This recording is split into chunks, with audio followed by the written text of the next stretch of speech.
Thank you. As we have got to come together, and we will come together, got to get it done. We have to stop the war in Gaza immediately. We have to stop it. We have to get it done. We have to negotiate, immediately have to negotiate peace. We got to get the hostages back. We want all 20 back. We don't want 2 and 4. As you know, I got, along with Steve Witkoff and others that helped us, Marco Rubio, we got most of them back. We were involved in all of them. But I always said the last 20 are going to be the hardest, and that's exactly what happened. We have to get them back now. We don't want to get back 2, and then another 2, and then 1, and then 3. Have this process. No, we want them all back, and we want the actually 38 dead bodies back too. Those parents came to me, and they want them back, and they want them back very quickly and very badly. As though they were alive, they want them. They want them every bit as much as if their son or daughter were alive. I've also been working relentlessly, stopping the killing in Ukraine. I thought that would be, of the 7 wars that I stopped, I thought that would be the easiest because of my relationship with President Putin, which had always been a good one. I thought that was going to be the easiest one. But you know, in war, you never know what's going to happen. There are always lots of surprises, both good and bad. Everyone thought Russia would win this war in 3 days, but it didn't work out that way. It was supposed to be just a quick little skirmish. It's not making Russia look good. It's making them look bad. No matter what happens from here on out, this was something that should have taken a matter of days, certainly less than a week. And they've been fighting for 3.5 years and killing anywhere from 5,000 to 7,000 young soldiers, mostly soldiers, on both sides, every single week, from 5,000 to 7,000 dead young people, and some in cities, much smaller numbers, where rockets are shot, where drones are dropped. This war would never have started if I were president. This was a war that should have never happened. It shows you what leadership is, what bad leadership can do to a country. Look what happened to the United States, and look where we are right now in just a short period of time. The only question now is how many more lives will be needlessly lost on both sides. China and India are the primary funders of the ongoing war by continuing to purchase Russian oil. But inexcusably, even NATO countries have not cut off much Russian energy and Russian energy products, which, as you know, I found out about 2 weeks ago, and I wasn't happy. Think of it. They're funding the war against themselves. Who the hell ever heard of that one?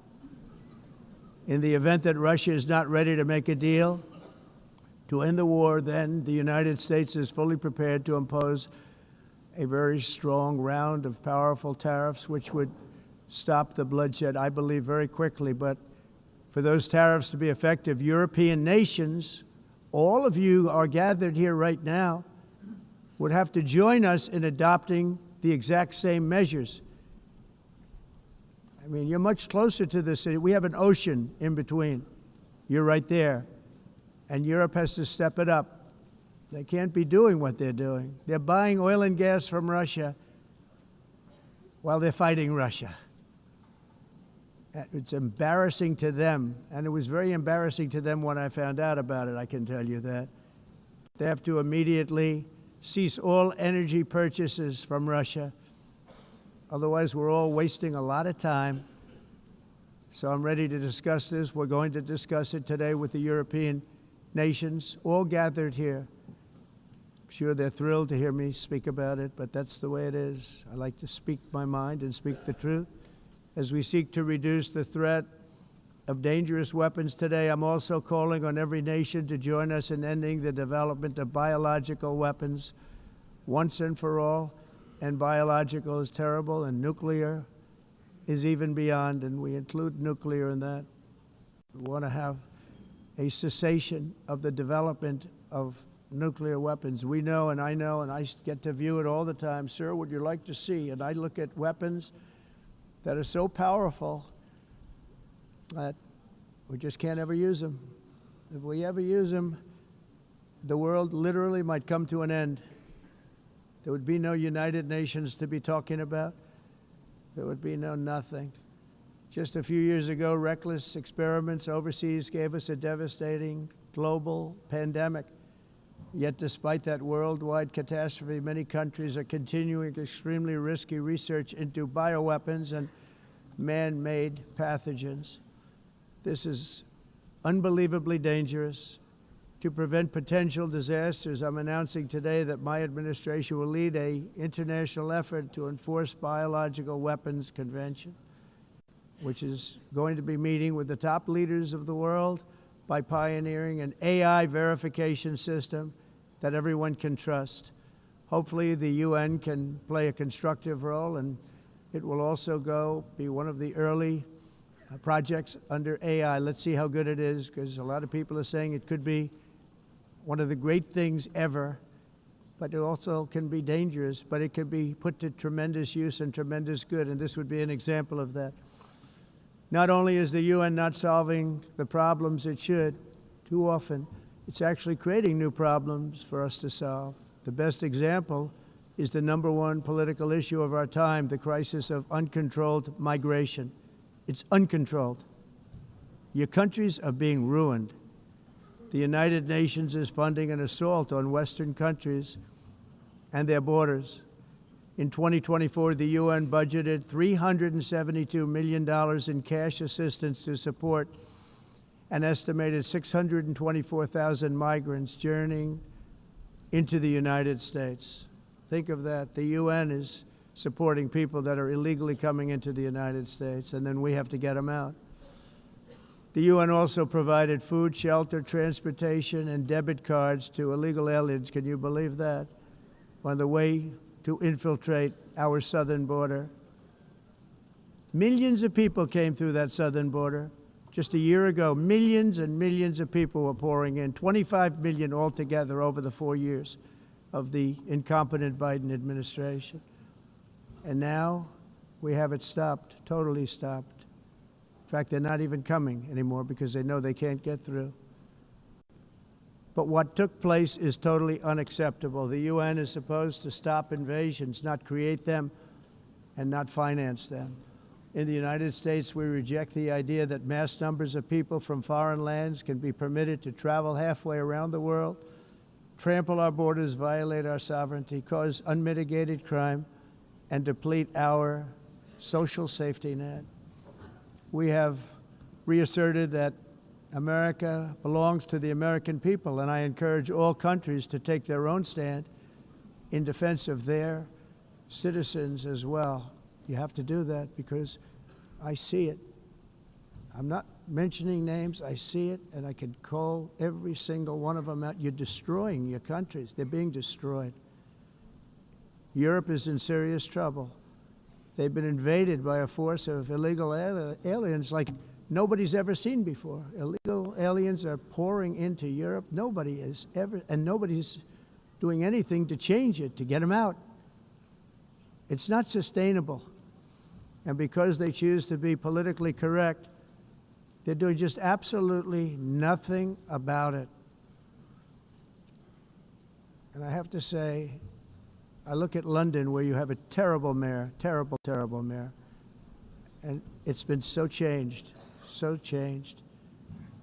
Now they want to go to Sharia law, but you're in a different country. You can't do that. Both the immigration and their suicidal energy ideas will be the death of Western Europe if something is not done immediately. This cannot be sustained.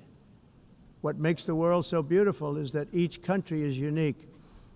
But to stay this way, every sovereign nation must have the right to control their own borders. You have the right to control your borders, as we do now, and to limit the sheer numbers of migrants entering their countries and paid for by the people of that nation that were there and that built that particular nation at the time. They put their blood, sweat, tears, money into that country, and now they're being ruined. Proud nations must be allowed to protect their communities and prevent their societies from being overwhelmed by people they have never seen before, with different customs, religions, with different everything. Where migrants have violated laws lodged false asylum claims or claimed refugee status for illegitimate reasons, they should, in many cases, be immediately sent home. And while we will always have a big heart for places and people that are struggling and truly compassionate, answers will be given. We have to solve the problem, and we have to solve it in their countries, not create new problems in our countries. And we are very helpful to a lot of countries that are just not able to send their people anymore. They used to send them to us in caravans of 25, 30,000 people each. These massive caravans of people pouring into our country, totally unchecked and unvetted. But not anymore.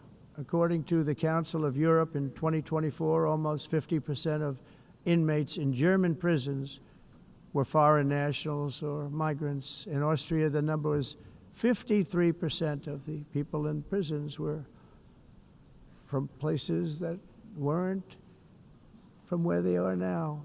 In Greece, the number was 54%, and in Switzerland, beautiful Switzerland, 72% of the people in prisons are from outside of Switzerland. When your prisons are filled with so-called asylum seekers who repaid kindness, and that's what they did, they repaid kindness with crime, it's time to end the failed experiment of open borders. You have to end it now. See, I can tell you, I'm really good at this stuff. Your countries are going to hell. In America, we've taken bold action to swiftly shut down uncontrolled migration. Once we started detaining and deporting everyone who crossed the border and removing illegal aliens from the United States, they simply stopped coming. They're not coming anymore. We're getting a lot of credit, but they're not coming anymore. This was a humanitarian act for all involved, because on the trips up, thousands of people a week were dying. Women were being raped. Nobody's ever seen anything like it. Raped, horribly beaten, raped. On the trip up, the journey up, it was a long walk. It was a long, arduous journey, indeed. And it was also a historic victory against human trafficking throughout the region. What we did was a victory, and we saved so many lives of people that wouldn't make the journey. That journey was loaded up with death. Loaded up with death. Dead bodies all along the roads of jungles to get up. They go through jungles, they go through areas so hot you couldn't breathe. They were dying of suffocation, areas so hot that you couldn't breathe. Dead bodies all over. By them not coming, we're saving tremendous numbers of lives. My people have done a fantastic job in doing what they did, and the American public agrees with it. I mean, I was very proud to see this morning I have the highest poll numbers I've ever had. Part of it is because of what we've done on the border. I guess the other part is what we've done on the economy. Joe Biden's policies empowered murderous gangs, human smugglers, child traffickers, drug cartels, and prisoners from all over the world.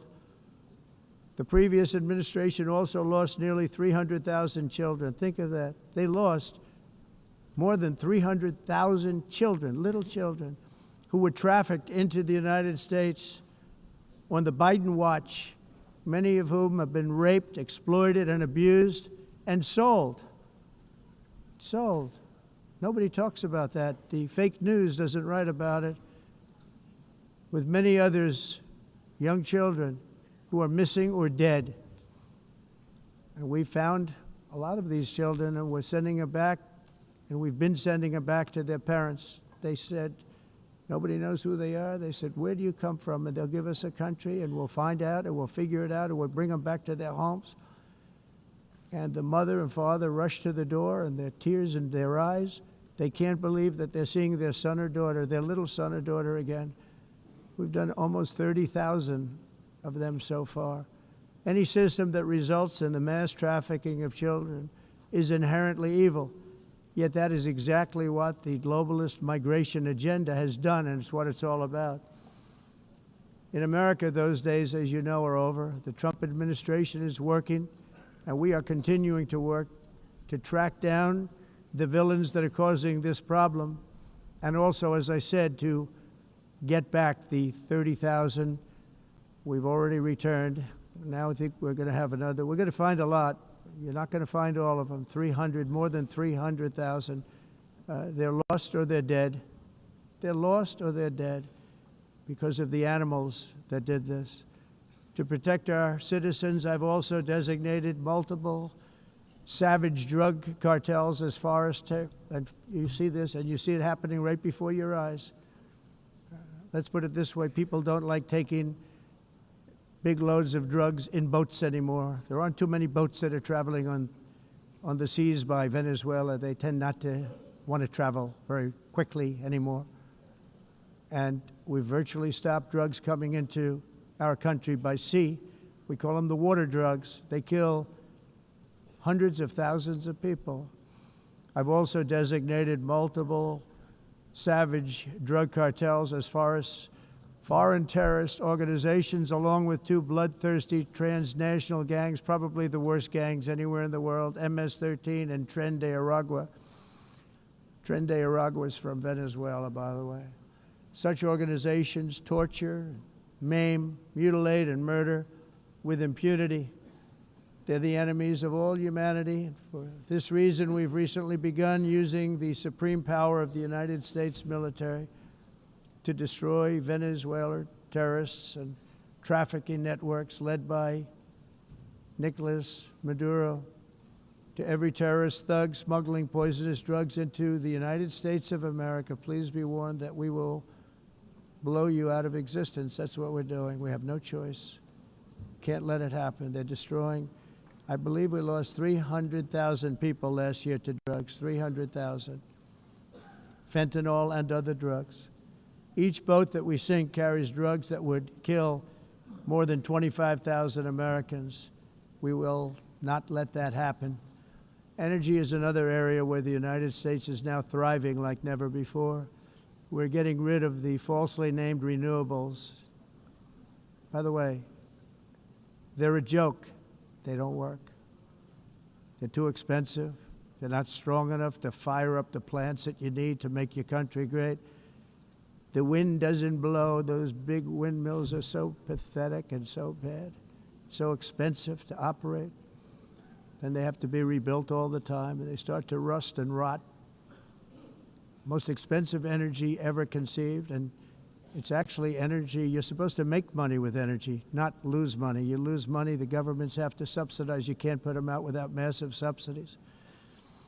And most of them are built in China, and I give China a lot of credit. They build them, but they have very few wind farms. So why is it that they build them and they send them all over the world, but they barely use them? You know what they use? Coal. They use gas. They use almost anything, but they don't like wind. But they sure as hell like selling the windmills. Europe, on the other hand, has a long way to go, with many countries being on the brink of destruction because of the green energy agenda. And I give a lot of credit to Germany. Germany was being led down a very sick path, both on immigration, by the way, and on energy. They were going green, and they were going bankrupt. And the new leadership came in, and they went back to where they were with fossil fuel and with nuclear, which is good. It's now safe, and you can do it properly. But they went back to where they were, and they opened up a lot of different plants, energy-producing plants, and they're doing well. I give Germany a lot of credit for that. They've said this is a disaster, what's happening. They were going all green. All green is all bankrupt. That's what it represents. And it's not politically correct. I'll be very badly criticized for saying it, but I'm here to tell the truth. I don't care. It doesn't matter to me. I'm in New York City. I'm feeling a lot safer. Crime, we're getting crime down. And by the way, speaking of crime, Washington, D.C. was the crime capital of America. Now it's after 12 days, it's a totally safe city. Everyone's going out to dinner. They're going out to restaurants. Your wife can walk down the middle of the street with or without you. Nothing's going to happen. My people have done a fantastic job. And yes, I called in the National Guard, and the National Guard took care of business. And they weren't politically correct, but they took care of business. We got 1,700 career criminals out, brought them back to where they came from, the countries where they came from, or put them in jails. Washington, D.C. is now a totally safe city again, and I welcome you to come. In fact, we'll have dinner together at a local restaurant, and we'll be able to walk. We don't have to go by an armor-plated vehicle. We'll walk right over there from the White House. They've given up their powerful edge, a lot of the countries that we're talking about, in oil and gas, such as essentially closing the great North Sea oil. Oh, the North Sea, I know it so well. Aberdeen was the oil capital of Europe, and there's tremendous oil that hasn't been found in the North Sea. Tremendous oil. And I was with the Prime Minister I respect and like a lot, and I said, you're sitting with the greatest asset. They essentially closed it by making it so highly taxed that no developer, no oil company can go there. They have tremendous oil left, and more importantly, they have tremendous oil that hasn't even been found yet.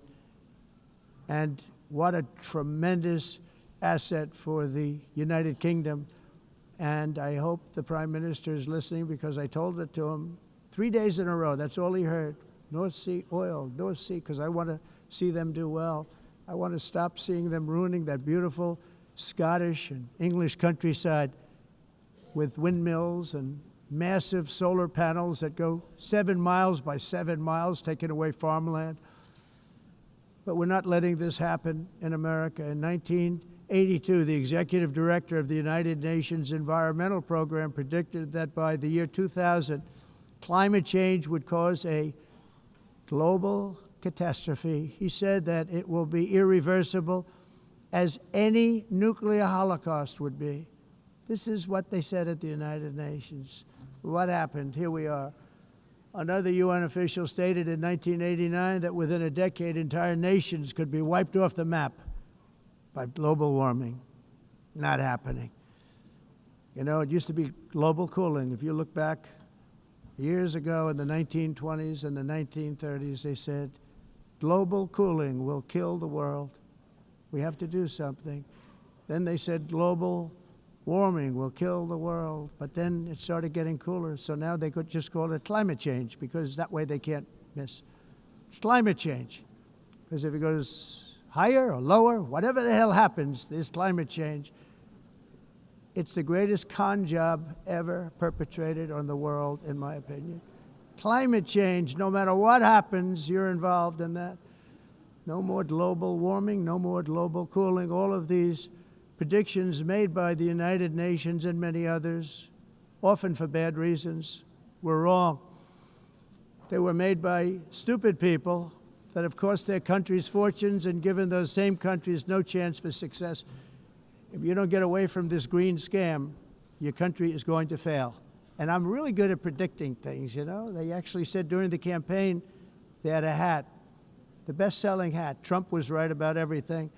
And I don't say that in a braggadocious way, but it's true. I've been right about everything. And I'm telling you that if you don't get away from the green energy scam, your country is going to fail. And if you don't stop people that you've never seen before, that you have nothing in common with, your country is going to fail. I'm the President of the United States, but I worry about Europe. I love Europe. I love the people of Europe. And I hate to see it being devastated by energy and immigration. This double-tailed monster destroys everything in its wake, and they cannot let that happen any longer. You're doing it because you want to be nice. You want to be politically correct, and you're destroying your heritage. They must take control strongly and immediately of the unmitigated immigration disaster and the fake energy catastrophe before it's too late. The carbon footprint is a hoax made up by people with evil intentions, and they're heading down a path of total destruction. You know, the carbon footprint, it was a big, big thing a few years ago. I remember hearing about the carbon footprint, and then President Obama would get into Air Force One, a massive Boeing 747, and not a new one, an old one with old engines that spew everything into the atmosphere. He'd talk about the carbon footprint, we must do so. Then he'd get in and he'd fly from Washington to Hawaii to play a round of golf. And then he'd get back onto that big, beautiful plane, and he'd fly back, and he'd talk about, again, global warming and the carbon footprint. It's a con job. At extreme cost and expense, Europe reduced its own carbon footprint by 37%. Think of that. Congratulations, Europe. Great job. You cost yourself a lot of jobs, a lot of factories closed, but you reduced the carbon footprint by 37%. However, for all of that sacrifice and much more, it's been totally wiped out and then some by a global increase of 54%. Much of it coming from China and other countries that are thriving around China, which now produces more CO2 than all the other developed nations in the world. So all of these countries are working so hard on the carbon footprint, which is nonsense, by the way. It's nonsense. You know, it's interesting. In the United States, we have still radicalized environmentalists, and they want the factories to stop. Everything should stop. No more cows. We don't want cows anymore. I guess they want to kill all the cows. They want to do things that are just unbelievable, and you have it too. But you know, we have a border, strong, and we have a shape, and that shape doesn't just go straight up. That shape is amorphous when it comes to the atmosphere. And if we had the most clean air, and I think we do, we have very clean air. We have the cleanest air we've had in many, many years. But the problem is that other countries, like China, which has air that's a little bit rough, it blows. And no matter what you're doing down here, the air up here tends to get very dirty because it comes in from other countries where their air isn't so clean. And the environmentalists refuse to acknowledge that. Same thing with garbage. In Asia, they dump much of their garbage right into the ocean. And over about a 1 week and 2 week journey, it flows right past Los Angeles. You've seen it. Massive amounts of garbage, almost too much to do anything about, flowing past Los Angeles, past San Francisco, and then somebody will get in trouble because he dropped a cigarette on the beach. The whole thing is crazy.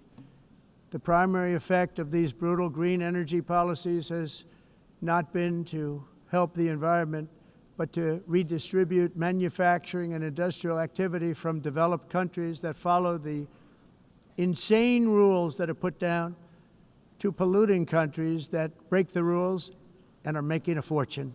They're making a fortune. European electricity bills are now 4 to 5 times more expensive than those in China, and 2 to 3 times higher than the United States. And our bills are coming way down. You probably see that our gasoline prices are way down. You know, we have an expression, drill, baby, drill, and that's what we're doing. We're going to be much lower in a year from now. But they've come way down over the last year. As a result, every air conditioner is like very uncommon to see one in some of these countries because the electric costs are so high. So while the U.S. has approximately 1,300 heat-related deaths annually, that's a lot, Europe loses more than 175,000 people to heat deaths each year because the costs are so expensive you can't turn on an air conditioner. What is that all about? That's not Europe. That's not the Europe that I love and know. All in the name of pretending to stop the global warming hoax. The entire globalist concept of asking successful industrialized nations to inflict pain on themselves and radically disrupt their entire societies must be rejected completely and totally, and it must be immediate. That's why in America I withdrew from the fake Paris Climate Accord, where, by the way, America was paying so much more than every country. Others weren't paying. China didn't have to pay until 2030. Russia was given an old standard that was easy to meet, a 1990 standard. But for the United States, we're supposed to pay like $1 trillion. And I said, this is another scam. The fact is, the United States has been taken advantage of by the world for many, many years, but not any longer, as you probably noticed. I unleashed massive energy production and signed historic executive orders to hunt for oil, but we don't have to do much hunting because we have the most oil of any nation anywhere, oil and gas in the world. And if you add coal, we have the most of any nation in the world. Clean, I call it clean, beautiful coal. You can do things today with coal that you couldn't have done 10 years ago, 15 years. So I have a little standing order in the White House. Never use the word coal, only use the words clean, beautiful coal. Sounds much better, doesn't it? But we stand ready to provide any country with abundant, affordable energy supplies if you need them, when most of you do. We're proudly exporting energy all over the world. We're now the largest exporter. In the United States, we want trade and robust commerce with all nations, everybody. We want to help nations. We're going to help nations. But it must also be fair and reciprocal. The challenge with trade is much the same with climate. The countries that followed the rules, all their factories have been plundered. It's really sad to watch. They've been broken. They've been broken by countries that broke the rules. That's why the United States is now applying tariffs to other countries, and much as these tariffs were for many years applied to us, uncontrollably applied to us.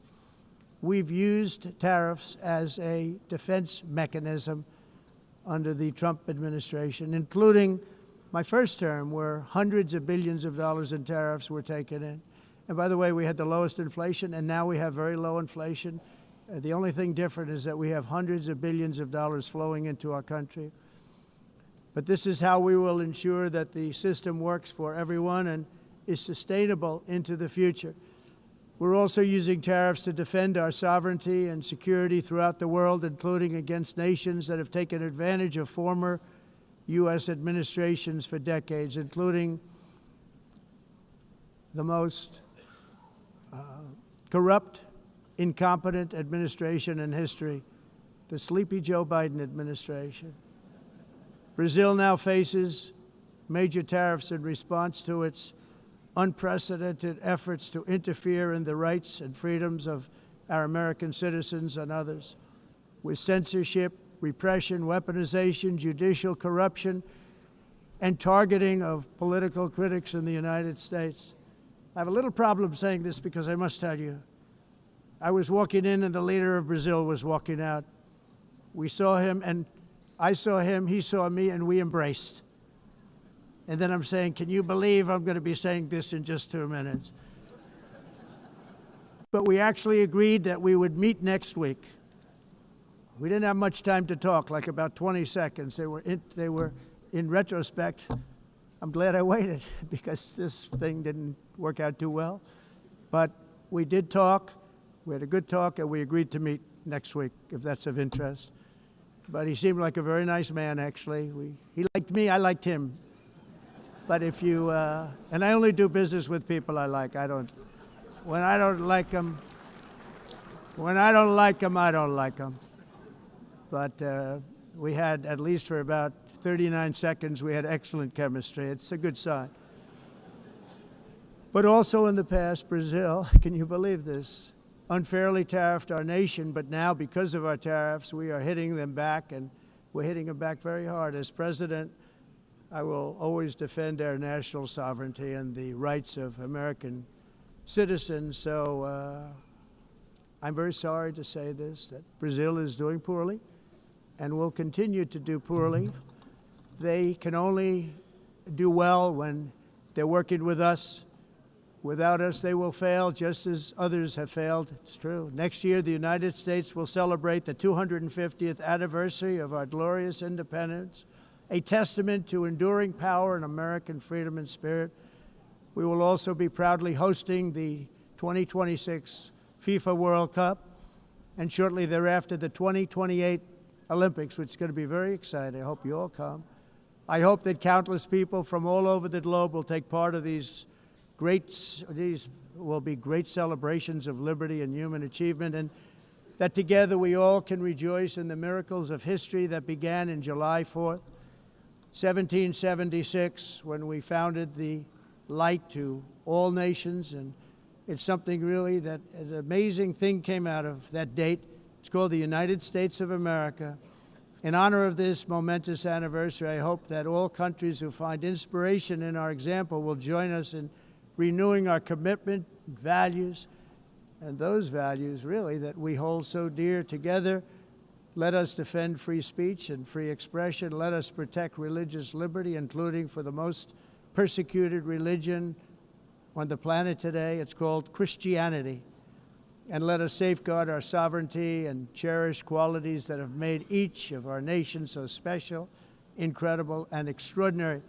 In closing, I just want to repeat that immigration and the high cost of so-called green renewable energy is destroying a large part of the free world and a large part of our planet. Countries that cherish freedom are fading fast because of their policies on these two subjects. You need strong borders and traditional energy sources if you are going to be great again.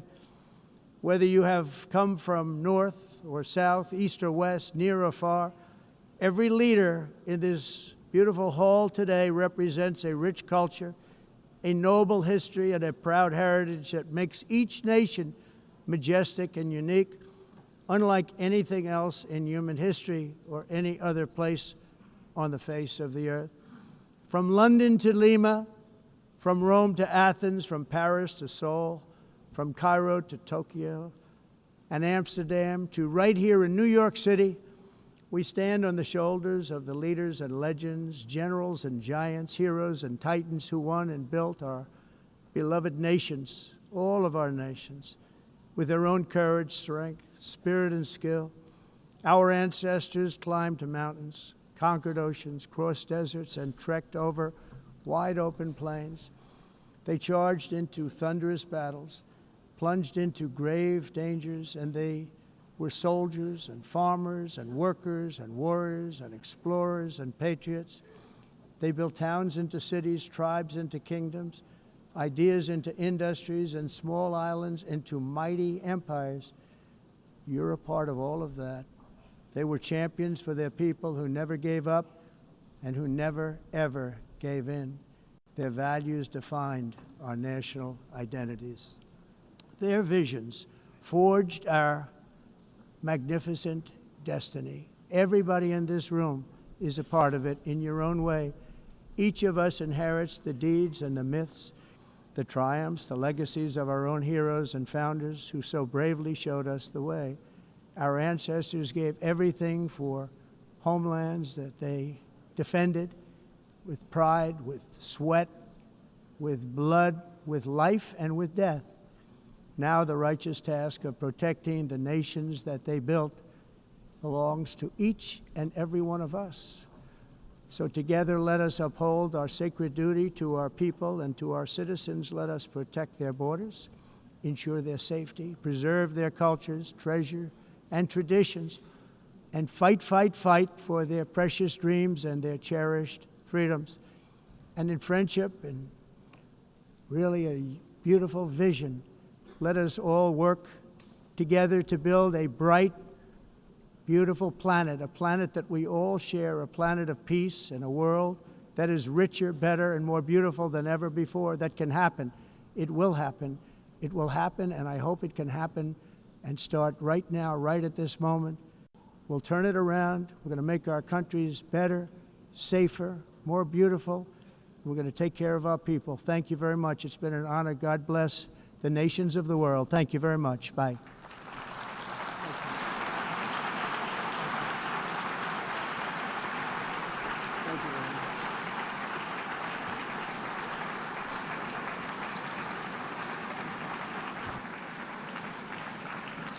On behalf of the Assembly, I wish to thank the President of the United States.